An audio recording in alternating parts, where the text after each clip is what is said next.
There are also other benefits from acceptance and commitment therapy. That's ACT. EMDR is eye movement desensitization and reprocessing. And then there's hypnotherapy. Now, EMDR, Christina went to that in the last 2 months of her life. And at this point, now she's no longer driving. And so we would take her to her therapy. Either Steve or I would wait in the car for her. When I was in the car waiting, then she'd come out and she'd have tear-stained cheeks. I never wanted to ask and pry about anything. But then one day she said what she was having therapy for. So I thought, oh, here's my chance. And I asked her, I said, do you ever talk about your first and fourth grade memories? And she said, I don't know what you're talking about. Now, I probably ought to share this because recalling cringy memories is something that is not exclusive to Christina. I didn't make sense of these memories until we learned about PMDD. This might help people who are listening to know that your reproductive hormones are steroids. Now, steroids can do a number on your brain. So imagine now it's steroids on the brain. Some people are very, very sensitive, and they found that they're even sensitive to prescription steroids, oral or shots, however they're using the steroid. They can be very sensitive, and it can make them emotional or irritable. In Christina's case, in high school, she was going to compete to go to state as a soloist. Her choir director heard the nasally tone in her voice, and she said, oh, you're congested. Here's the trick. And this is a Friday afternoon. She said, you call your doctor, get a prescription for a steroid. It'll clear you right up.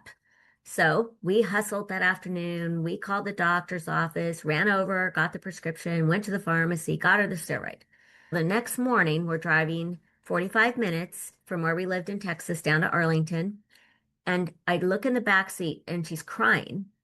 And I asked her, why are you crying? And she said, in first grade, I put a paper in the wrong basket. And in fourth grade, a girl made a funny face at me in math when I gave an answer. And she's a puddle of tears in the back seat of the car. Now, that was 2006 or 2007. I remember asking her, why are we dredging the bottom of the ocean when you're just minutes away from competing? We don't have time for tears right now. Why now? And she could not explain it. Then, of course, I'm trying to comfort her, reason with her on why this is over and out, and she's a good student, and her school teacher doesn't even remember that she put maybe a handwriting assignment in the wrong basket. She got good grades. Why now? Well, now fast forward to the year 2020 when she came home to us on Halloween 2020. And then what I would see almost every month, but I'm not realizing the cyclical nature, is she's crying about first and fourth grade memories still. It wouldn't be until July when we figure out that she had PMDD. Then here I am reading about the recall of the cringy memories, the recall of traumatic memories. For her, those were her little T traumas, apparently. And they got shoved in the trauma part of her brain and would come out in that luteal phase, and she'd cry and cry. I always was puzzled because the girls would download their days at dinner and before family prayer at night. All through dinner, both of them would tell us everything about their days at school. And then before family prayer, another 45 minutes to an hour would be of them just telling us all their stuff. And so I thought, how did she not ever process those two memories? I was puzzled by that, but we never got to the bottom of it.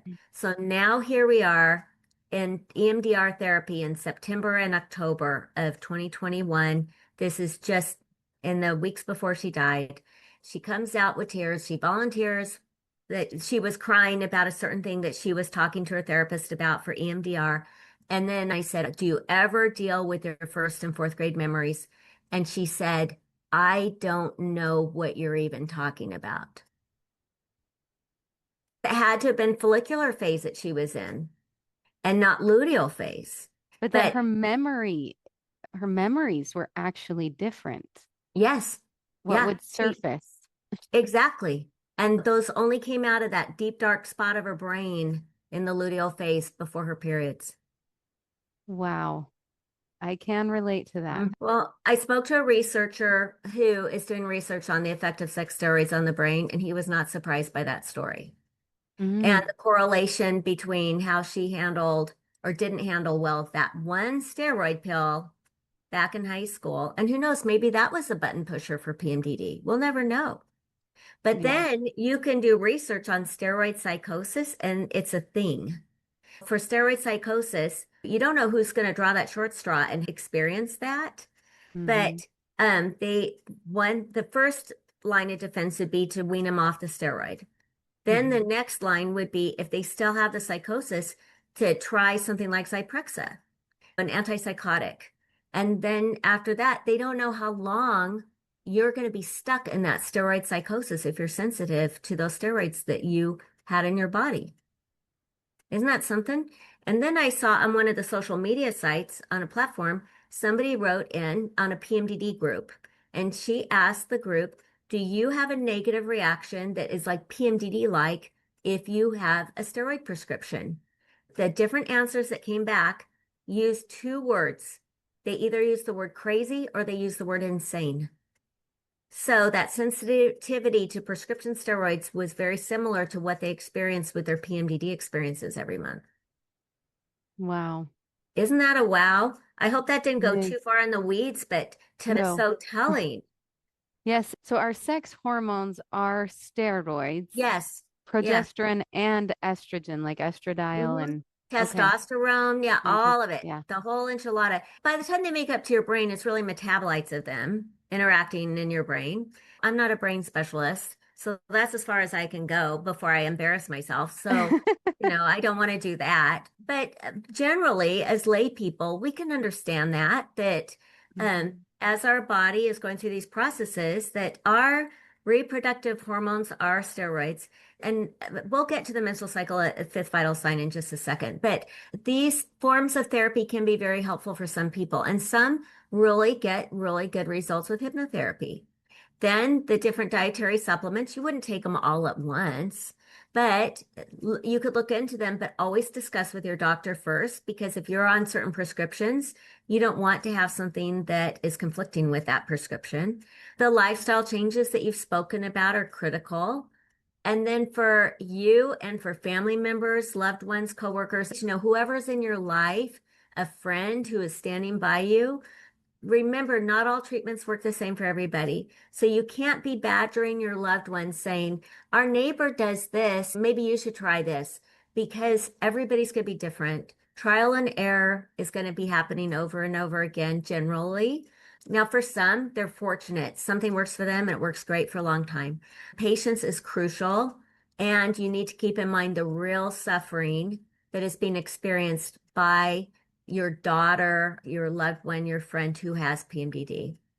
Yeah, I love that. An embarrassing moment I had within the past year was that someone asked me how many kids one of my very good friends has. A friend I go to church with.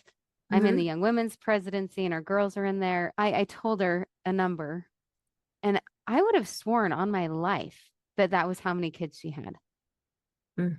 She either called me back or I can't remember the exact process, but she was like, that's not right. She has another one. And I was like, what are you talking about?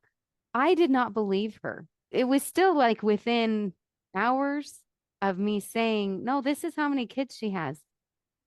It was so weird when I had to look up in our directory on my phone of our church to actually believe her.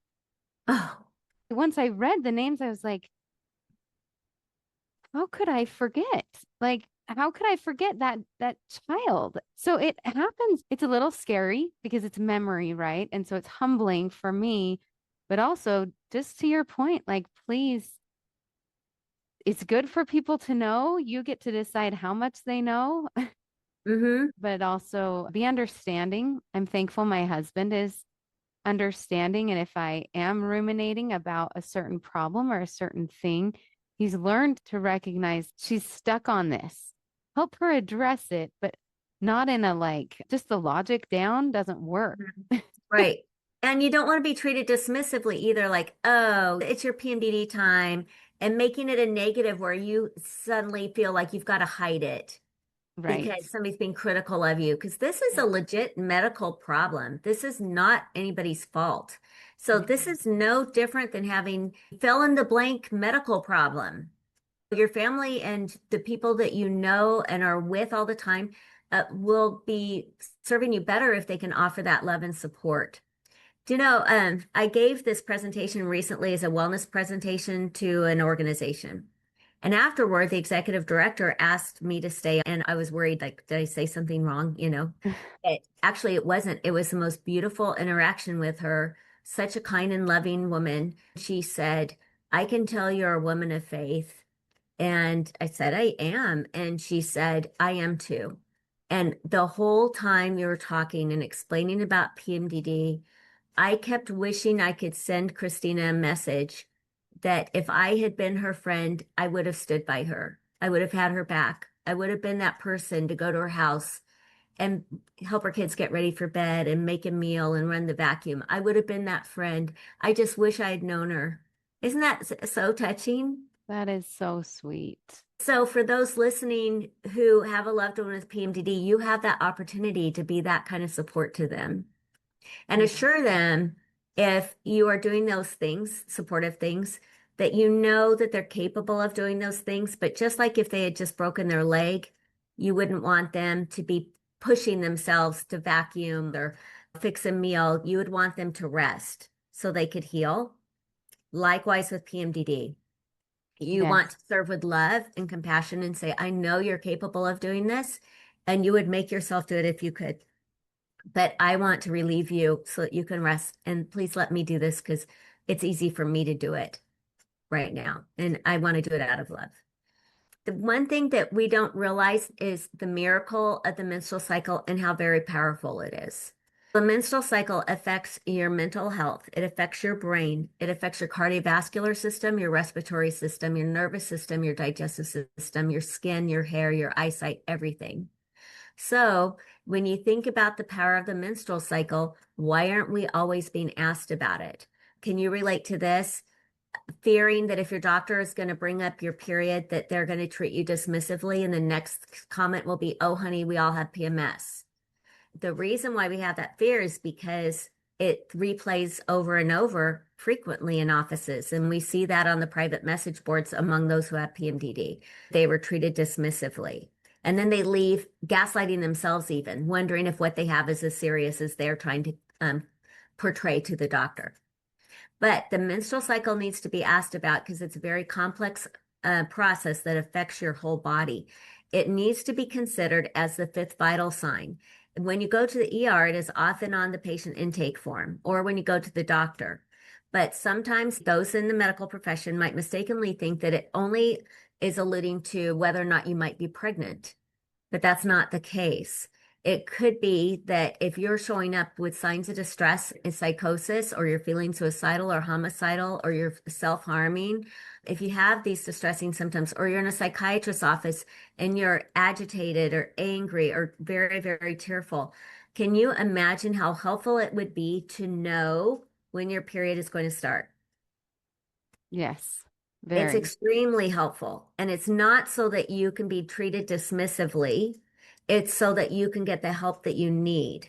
The vital signs include blood pressure, body temperature, heart rate, and respiratory rate. Then that fifth one needs to be the menstrual cycle.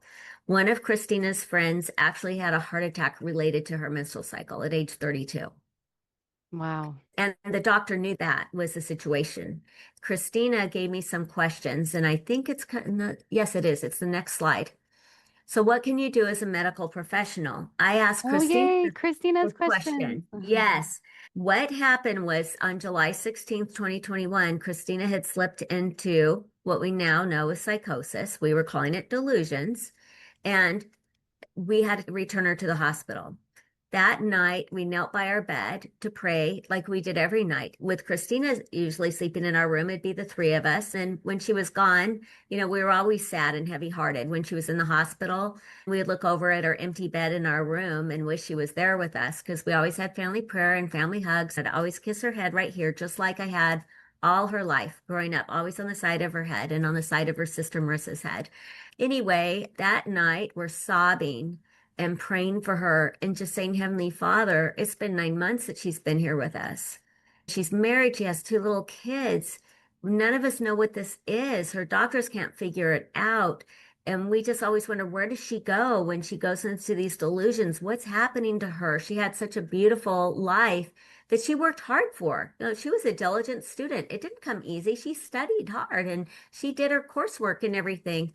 So what is wrong? Can we please have some answers? I will say all along the line in those 9 months with Christina before that, we would liken it to being in a dark tunnel and we were having to feel our way. There were no lights, but every once in a while we get a little light from another doctor recommending, like the one doctor that recommended that particular psychiatrist at that hospital, little lights like that that led us along. And we were always so grateful for those little lights. So we would talk about the Lord's hand in Christina's life. We would. And she received many blessings, and we knew lots of people were praying for her. The relatives on both sides of the family were very attentive and were calling frequently to check in on her and were trying to do things for her.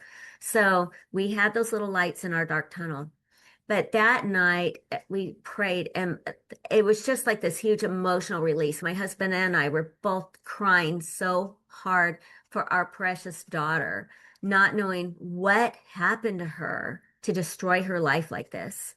Then I lay my head on my pillow and this voice spoke to my mind. It was the same voice that spoke to me and gave me that impression to leave orthopedics 2 years before. Here I am hearing this voice saying, look up menstrual psychosis. And that was it. So I sat up in bed and I did an internet search and up came all these articles about PMDD.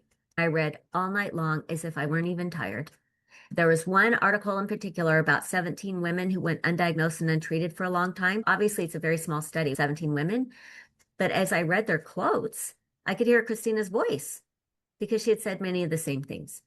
Then in the morning, I contacted a psychiatrist. He was thrilled. And he said, oh, we've got to track her periods. I said, wait a minute. All of a sudden, I was gifted with this new download, and it was a flashback of seeing Christina updating her period tracking app in the car when I handed her phone when we pick her up at the hospital. And she said out loud, I'm updating my period tracking app. Well, she just didn't know the day she was admitted because it was always a distressful situation. I knew her admission dates, and her admission dates and her period dates aligned. Sometimes she'd start her period even before she saw a doctor in the morning. Like if we got to the ER in the night, and then she'd see the behavioral health doctors in the morning. Sometimes I would get a call saying she's fine because she had started her period, but nobody's talking about her period. Nobody's asking about it. Nobody knows her period started. It's all aligned. And sometimes it was within a day or two after she was admitted. The most danger for Christina always happened before she bled.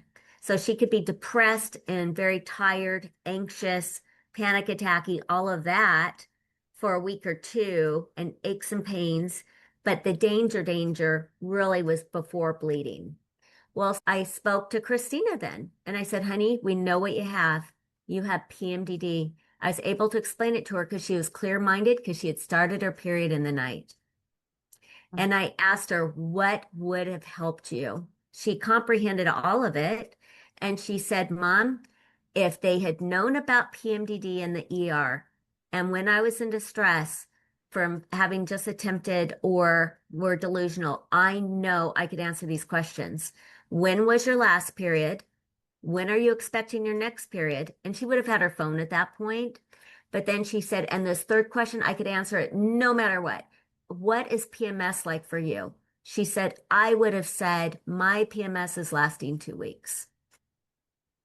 Then they could have said, if they knew about PMDD, PMS doesn't last 2 weeks, but there is something called PMDD. And if you're up to it, we can talk or we can talk later. Those 3 simple questions are not academic sounding at all, are they? They're No. just simple, basic questions that could be asked in a psychiatrist's office, in a school nurse's office, in your family doctor's office, a therapist's office, anywhere.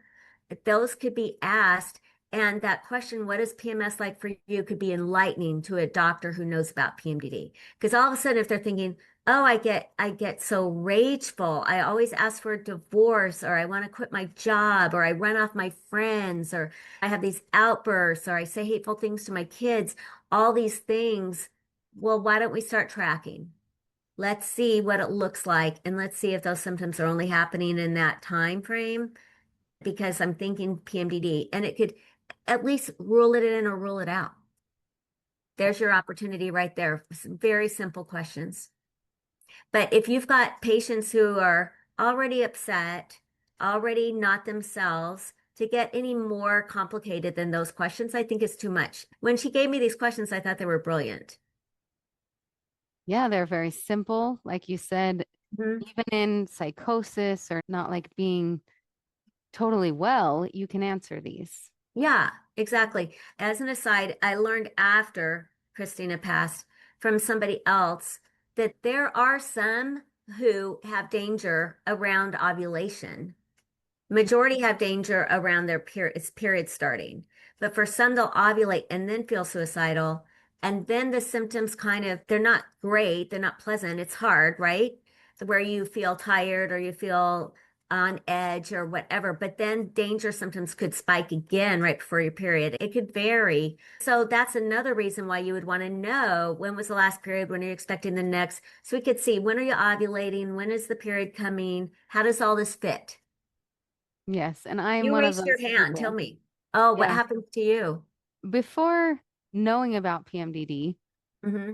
we had noticed that we would have a fight, my husband and I, right before my period. And it got to the point I remember him saying, I think you're going to start your period in the next few days. When he did that the first time or second time, I was like, "Ugh, that's what you think this is? No, this really matters. Right. Hmm. And, Hmm.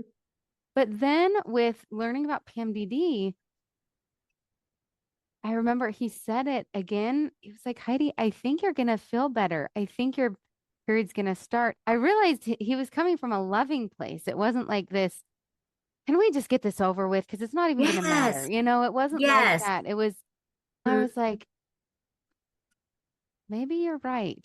Then it changed from maybe you're right to, of course. I couldn't remember what these things that we would argue about. So I remember one time, like, I am going to remember. I'm going to remember. And it had to do with moving the TV to a different location. And after thinking, "Yeah, that really wasn't a big deal, but it really was a big deal in that moment." Sometimes my mind wants me to go to things that really do matter, like a military move that's upcoming, and I will suddenly be convinced that he and we have to decide tonight this solution to this problem that we've had, right? It's very interesting, but that is where my mind will go, and it wants to have a problem and it really wants to solve the problem, but it's often a problem that's not a real problem. So there's not a solution, or it's a problem that won't be a problem in a few days, or it's something I can't solve. Was this before you knew about PMDD? Yes. Hmm. And it just kind of chalk that up to PMS, kind of. Yeah, I can remember those conversations with my husband as well, and with his saying, I think you're going to start your period. I took it as he was now being dismissive toward my concerns and minimizing what was so important to me at that time. I can remember the next day starting my period and hiding the evidence because I felt so defensive. Oh, But if you, like you said, you reframed it and you saw it that he was coming from a position of love. And now that you know about PMDD, you know that he's on your side. And if he points something out to you, it's so that you can go, oh, I need your help in shoring me up. I need strength and support, and I got to use my tools and get through this. yeah. I think with those of us who are very high functioning and high achieving people, like Hmm. we do a lot, even in the service area, we love to serve. Yes. It can be confusing and hard for those that love us to know how to support us because they don't want to be like, oh, you can't do this. I think learning how to communicate, Yes. to say, hey, will you do this thing that I do every other day? Hmm. I just don't feel like doing it. Do you mind doing that? Even Right. something that's just more on my list. You know, it's in my world, not really his. So it's not even on his radar. Hmm. learning to communicate, will you do this? It's something that will bother you if it doesn't get done because Right, normally you get it done. right. And that's where family could really come in and be good supports or friends Yep. to help with that. One conversation that we had with Christina and her psychiatrist on one of those Zoom calls was over productivity and how guilty Christina felt when she went through times of not being productive. Once we learned about PMDD, it explained it all so well. Of course, you can't be productive when you feel as though someone has pulled your plug. You have no energy. It is drained out of you.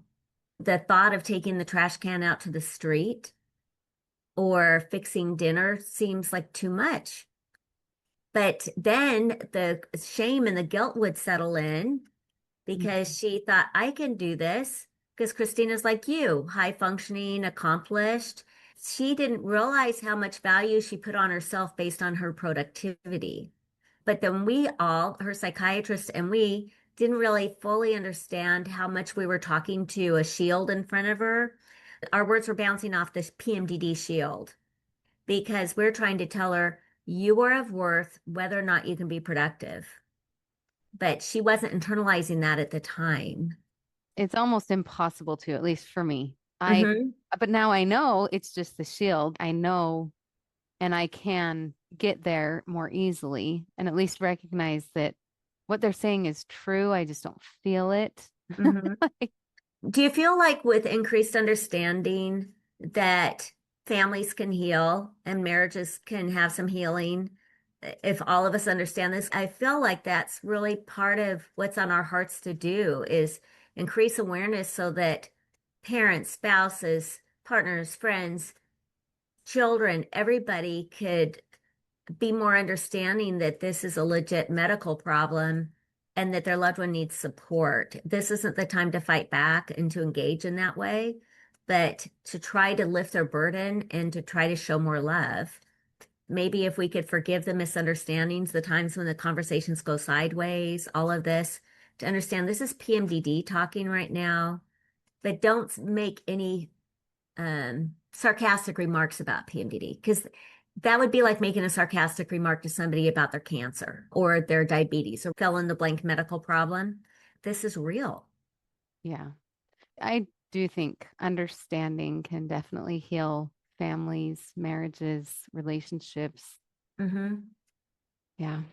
Yeah. I'm not sure I answered your question, but for ovulation around that time period, I am more sensitive things just irritate me more. I remember noticing it a month ago or two that, wow, this is the third talk I've had with him today since he's been home, and he's only been home an hour. And I Mm-hmm. was like, I think, yes, each of those things needed addressing, but not to the point that I addressed them.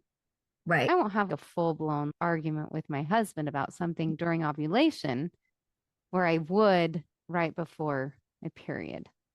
I'm not in a good place.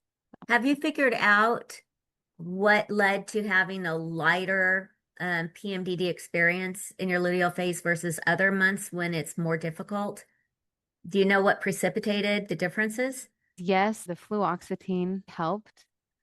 Having higher stress, if I'm approaching the holidays from a place of there's all these things to do, I have a worse time in luteal phase. It's kind of interesting because planning can really help and alleviate and make my symptoms lighter. But if I'm like, I have to plan so that I will be okay, that heaviness has a similar effect. I usually still have a hard time eating whole foods. When I really cut out processed foods, that has helped have less symptoms. I've connected particularly ovulation with histamine intolerance. There's a naturopathic doctor who talks about that with hormones and trying to repair your period. That's been a work in progress for me because I didn't know that one of my go-to meals when I feel like life is going to be crazy is to do crock pot meals or for my husband to cook. And just Hmm. last month, I happened to be feeling really terrible. I knew it was ovulation time. I looked at the last 7 days, and my husband had slow cooked ribs, and we'd had those for, I think it was ribs. Anyway, I know it was out in the smoker. Mhm. Those previous 7 days, and two of them, I think, overlapped my ovulation. We'd had that, and we'd had slow cooker roast and slow cooker chicken. Apparently, the longer meats cook, the longer food cooks, the more histamines it develops. Oh, I did not know this. I didn't know it until I was in a bad place and I looked up something on the internet about histamine. I had like a year ago. I knew I needed to watch certain foods, like citrus was Mhm. something that would really affect me. I'd been having the cutie oranges along with all these slow cooked meats. That day, all I did was have a salad with just a little bit of the meat for dinner. And Mhm. I already felt my whole body calm. I was like, man, and I was just begging myself, Heidi, don't forget. Like, Heidi, don't forget that around ovulation, you need to remember about the histamine. Wish I had understood this. Christina and I did not have this understanding. I wish it was more. I mean, we're getting it out there, right? We'll do Yeah, what we can, but you only know what you know. You right. don't know And what you don't. I don't know if it's just anecdotal right now or if there's been research, if anybody's doing research on that. The thing is that I totally respect when somebody says, I know what I live with, I live in my body, and this is what happens to me. And so that little bit of knowledge is so helpful for you so that you don't have those symptoms as badly as you would otherwise. Yeah, and we just need to know though that we might forget. Hmm. We might make a shift and think, "Oh, this is the thing that's really helping me," and forget about this other thing. And it has to be okay because we need to be kind to ourselves and be like, "Oh yeah, I need to go back to that." Yeah. Or be willing to try something new. I've done so many things. So you could relate to all of this trial and error conversation that we've had through all this. Absolutely. I'm eyeing right now hypnotherapy. I'm like, oh, that would be interesting. I think it's just fascinating though, because I do view PMDD as a physical illness, Hmm. a physical kind of Right. disability. So, how would a hypnotherapy help with the histamines? Yeah, or the brain sensitive reaction to the shift of the hormones. But Yeah. I have a dear friend who does hypnotherapy for PMDD. She has clients for whom it's effective, and it was effective for her. So I trust her that what she's Yeah. saying is absolutely true. And I was with one of her clients one day, and she said it has made a world of difference for her. All I can go by is what I've heard and what I've seen with them so far. I don't know enough about it, but I wondered the same thing. How does that work? Except that the neuroplasticity of the brain is amazing, and I don't understand the full extent of how powerful it can be. Yeah. Yep. We've talked together about how there are so many options and different things will work for different people. So Yeah. try what you feel comfortable with. I always put a plug in for not overspending. I think the price tag can add so much stress to your family and Yes. yourself. So look for something else. If the thing you really want to do is too much money for what you're comfortable with, shift to something else first and maybe save up. I really believe that a woman with PMDD will be okay if she feels supported. She is okay when she feels supported, whatever that I means agree to with you. her. Hmm. In fact, right there, how can you help yourself? I like the resource at iapmd.org. There are so many resources there. Help yourself also by finding the right doctor.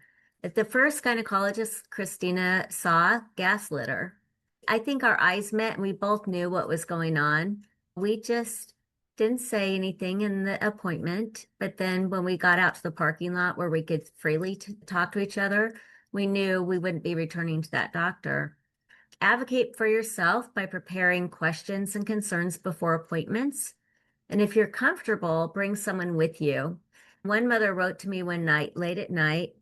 And she said, I know about you because my sister is a nurse where you see your doctor and you had given him a stack of the cards, the information cards.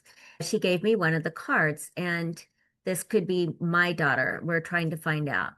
And she said, but what I feel like is that my daughter is feeling better when she goes to the doctor. So she's not really fully explaining about the collateral damage that happens in the household and how bad it is for her and all this. So then the mom will jump in and say, oh no, it's so much worse than what she's even describing. But then she feels like she's coming across as a mom with Munchausen's, where she's trying to make her child sick, you know? Mm. She ended her email, she wrote her name, and then she said, P.S. I'm not a psycho, I'm a mom. Because she had written those three Oh, paragraphs about different doctor's appointments. You could read the desperation in her email. It was 11 o'clock at night, and she had asked if I could get back to her, but she knew it was late and she hoped that she hadn't disturbed my sleep. I just called her right back because I knew she was awake. And I said, I know you're not a psycho. And she burst into tears. So if you have trouble speaking for yourself, advocating for yourself, bring that person. A psychiatrist gave some tips at one of those fireside chats at our house. He said to say, this is my mom, or this is my spouse, or this is my best friend. And I've asked them to speak for me because it's sometimes difficult for me to articulate really what's going on, especially when I'm not in the throes of it in the luteal phase. But then in the luteal phase, you feel more quiet and it could be hard to talk for yourself. But just say they have permission to speak for me, to convey what I'm feeling. He said sometimes people feel a little white coat syndrome, and it's okay to say that, you know, when they're a little intimidated by going to a doctor. Learn how to work with your employer. Some people will need intermittent FMLA. They might need some special accommodations. I don't know what that would look like with the various jobs people have, but perhaps there's something. And then grace. Give yourself grace during the luteal phase. Know you'll be back, but in that time frame, you do need more rest. You need to take it easy. This is not the time that you need to be out moving mountains and doing great things. Your family will all survive if they eat Cheerios and tomato soup. They will be fine. Try to reduce stress as much as possible, but eat real food and get mild exercise like what you're talking about, you know, as much as is possible to do that. Would you agree with those steps for helping yourself? yes. Those are beautiful. So Oh, good. thank you. And Yeah. then how can you help your family member or friend? Listen without judgment and show love and compassion. But this isn't the time really to even need to have discussions or to defend yourself. Just realize this is the throes of PMDD and it's going to pass. Learn about PMDD and premenstrual exacerbation. Do your own research. It can be very difficult for someone with PMDD to speak as articulately as you do. But Heidi, you're amazing. And you share so beautifully what other people can't share. Not only that, but if they're in their home setting, if they bring up one thing, then they're afraid it's going to lead to 20 questions. And then it can get exhausting and frustrating. Do your own research, offer to go to appointments, offer to take care of tasks for them, but do it with a way of being respectful and asking permission instead of taking over, because you don't want to reinforce their own feelings that they're not capable. So, but you want to help them the way you would help them if they broke their leg.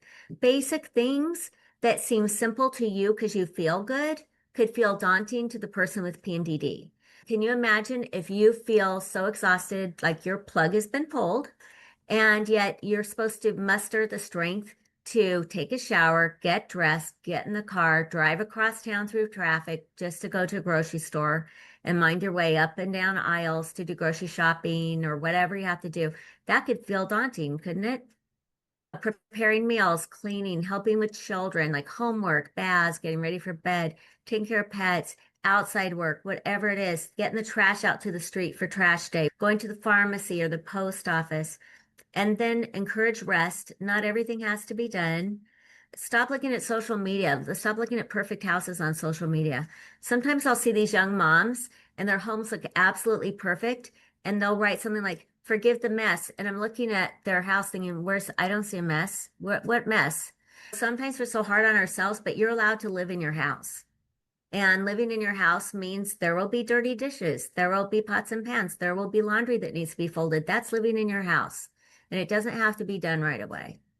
It's okay. Your home is your home, and that's where you live. Yeah. A few little highlights about what inspired us to form the foundation was one day we received a text with photos. We didn't know this was happening, but in the country of Wales, in their parliament, there were pictures of our daughter on the big screens. Oh, Yeah, the equivalent of one of their members of the House or Senate was working with someone with PMDD, and they had created a PMDD day. Christina's picture and her story was posted. There it is on one of the pictures. Oh, and there too. It's a reminder that there are deaths due to PMDD. It's sad for us because we've lived it, and her children have that collateral damage for the rest of their sweet lives. We passed the nation's first PMDD Awareness Day. The bill passed on May 12th, but it was set for October 2nd, her birthday. And then we founded the Christina Bohn Foundation in 2024. That was a month after we had the first 5K. Then last year we had the second 5K. And then now this year, the 5K is coming up on Saturday, October 17th in Columbia, Missouri. We have a virtual option to sign up or the in-person option. We'll have the dinner at our home for women with PMDD, and they can bring a guest with them. You're welcome to contact us, and we would love to have you. The 5K signups is on runsignup.com. okay. I want to write that down. Okay, it would be so great if you could come. I And would love then, to. oh my gosh, can you imagine? It'd be so great. Yeah, to just give you a hug. Oh, I know. To meet people in real life is such a treat. We communicate over Zoom with people frequently, and so this would be so meaningful to get to meet you. When we saw this picture with the butterfly and the ripple, the butterfly is what we use to represent Christina in heaven. And butterflies have so much meaning for so many of us too, which is transformation and emerging into a new life, changes. But what we're all doing, what we are doing, what you are doing, what others are doing, to talk about PMDD, what they've witnessed or what they've lived with, is making a difference. And eventually all our ripples will connect. Someday people will know about PMDD as well as they know about PMS. Right now, the average length of time for someone to get a diagnosis is 12 years. That doesn't mean that they're going to the doctor for various tests for 12 years.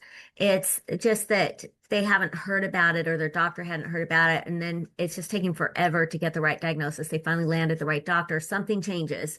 But generally, according to studies, it's about 12 years. And for Christina, she was seeking help for 11 years, but then she figured she might have had it as long as 15 years. I did a query on a social media platform and I told everybody that. I said, you know who I am? I'm Christina's mom. She felt like she had it for as long as 15 years, although she'd been seeking help for 11 years. I'm curious how long it took for you to get your diagnosis. Over 100 respondents, one said over 40 years, two said over 30 years. There were many in the 20-year range. The most were in the 10 to 20-year range, but only two could say they were diagnosed in a matter of months because their doctors knew about PMDD. Wow. Yeah. Ooh, well, there's So still, then I want to share my resources. So yeah. everything is backed up. I'll stop sharing so we can just talk. Okay. Oh, Hmm. well, it's been such a pleasure to talk with you. This is such good information. And based on what you just said, there's so much room for more people to know so that women can get the help that they need. As I've been looking into hypnotherapy, one of the observations of the woman that does it was that women with PMDD tend to be sensitive to other people's needs. I thought that was interesting. I hadn't made that connection. I certainly am that kind of person. Kind, helpers, Hmm. supportive, good friends, faithful friends. Yeah. hmm Well, I don't know thank what you. all the connection is, but I believe it Yeah. because it's you, it's Christina, it's so many whom I met. Wonderful, wonderful people. And you think, how come? Why are they living with such a debilitating and exhausting disorder? Yeah. Well, hopefully we can keep spreading the word and keep helping people find ways to live better with it or get rid of it. I believe people that say they've cured theirs. Different people say different things, and I'm just happy for them. I hope I get there someday, but I'm also at the point that I feel like I'll be okay as long as I just keep trying and keep remembering that I'm loved and there is support through menopause, I think that will clear a lot of things. I think it might be harder for me beforehand, but I don't know because a lot of women have a hard time leading up to menopause. So, Menopause. Whether or not you have PMDD, perimenopause can be tough. Yeah. yep. One thing that would give me strength to get through hard things is to think how many women have already lived on this earth and have gone through similar things and they got through it. So I'll get through it too, whether it's childbirth or a difficult situation. We have people who went before us that we could look back to. This is where I'm thinking about the women who come up to me who are older now who say, I'm sure this is what I had. And then I would like to say, can we sit down for an hour and just let me sit by your knees and hear how you did that? When they started menstruating in the 1930s or 1940s, and here they are now in the 2000s telling me that they know they had that all those years in other elderly women. How did they survive it? Yeah. But I bet a lot comes down to that support. We loved Christina with all our hearts and we still lost her. So PMDD is serious no matter what. Yep. It really is. Did I already tell you about the 7-minute video on the YouTube channel, the Christina Bone Foundation YouTube? I did. Yes. Okay. I didn't know that you had a Christina Bone YouTube channel. I think Oh, you, when we've there's talked, I that think much. you've mentioned it, but I wrote it down this time. You're doing a great job. Thank you so much. Thank you, Mary Beth. Thank you for being on the show and for sharing your knowledge and your experience.